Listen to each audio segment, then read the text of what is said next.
April 17-നാണ് Vengoor പഞ്ചായത്തിൽ മഞ്ഞപ്പിത്തം ആദ്യമായി സ്ഥിരീകരിക്കുന്നത്. ഒന്നോ രണ്ടോ അല്ല, 229 പേർക്കാണ് ഇതുവരെ രോഗം ബാധിച്ചത്. 33 പേർ വിവിധ ആശുപത്രികളിൽ ചികിത്സയിൽ തുടരുന്നു. അതിൽ 3 പേരുടെ നില ഗുരുതരമാണ്. ഇന്നലെ നമുക്ക് 229 കേസാണ്. അപ്പം ഇന്നലെ 2 പുതിയ കേസുകളൂടി വന്നിട്ടുള്ളൂ. ആരുടെയെങ്കിലും നില ഗുരുതരമാണോ? ഇപ്പോൾ ഉള്ളതിൽ അഞ്ജനയുടെ നില ഗുരുതരമാണ്.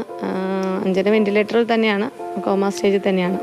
മാറ്റമൊന്നും വന്നിട്ടില്ല. പിന്നെ ന്യൂമോണിയ ബാധിച്ചു എന്നാണ് അറിഞ്ഞേക്കുന്നത്. വേങ്ങൂർ, മുടക്കുഴ പഞ്ചായത്തുകളിലായി 3 പേരുടെ ജീവനാണ് നഷ്ടമായത്. കൂലിത്തൊഴിലാളികളായ സാധാരണക്കാരാണ് ചികിത്സയ്ക്ക് പോലും പണമില്ലാതെ ആശുപത്രികളിൽ കഴിയുന്നത്. വാതിലുകളെല്ലാം അടഞ്ഞതോടെ ആളുകളുടെ ചികിത്സാ ചെലവിനായി പഞ്ചായത്തും ജനകീയ സമിതിയും തെരുവിലേക്ക് ഇറങ്ങി. ആദ്യഘട്ടത്തിൽ എല്ലാം നമ്മുടെ പഞ്ചായത്തിലും അതുപോലെ തന്നെ മറ്റ് സ്ഥലങ്ങളിലുള്ള ആളുകളിലേക്ക് സാമ്പത്തിക സഹായം അഭ്യർത്ഥിച്ചിരുന്നു. 3,11,550 രൂപയാണ് ഇപ്പം നമ്മുടെ അക്കൗണ്ടിലുള്ളത്. കുളങ്ങളിലെയും ടാങ്കുകളിലെയും ശുചീകരണം പാളിയതാണ് വേങ്ങൂരിനെ പകർച്ചവ്യാധിയുടെ പിടിയിലാക്കിയത്. എന്നാൽ പാവപ്പെട്ടവരുടെ ജീവൻ പൊലിയുമ്പോഴും ദുരന്തം വരുത്തിവെച്ചവർ ഇപ്പോഴും വിലസുകയാണ്.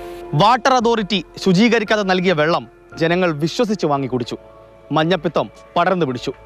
നാളിത്ര പിന്നിട്ടിട്ടും ഒരു വകുപ്പ് തല നടപടിക്ക് പോലും നമ്മുടെ സർക്കാർ തയ്യാറായിട്ടില്ല. അന്നേരം തന്നെ നമ്മളോട് പറഞ്ഞിരുന്നു അടിയന്തരമായി ഇതിനുള്ള ഇടപെടൽ ഉണ്ടാകുമെന്ന്. അങ്ങനെയാണ് നമുക്ക് കളക്ടർ ഇവിടെ കൊണ്ടുവരാൻ സാധിച്ചത്. അപ്പം അദ്ദേഹം മജിസ്ട്രേറ്റ് അന്വേഷണത്തിന് ഉത്തരവിട്ടിട്ടുണ്ട്. ഇന്നലെ RDO സ്ഥല സന്ദർശനം നടത്തി പരിശോധനകൾ നടത്തിയിരുന്നു. പുതിയൊരു അധ്യയന വർഷം ആരംഭിക്കുകയാണ്.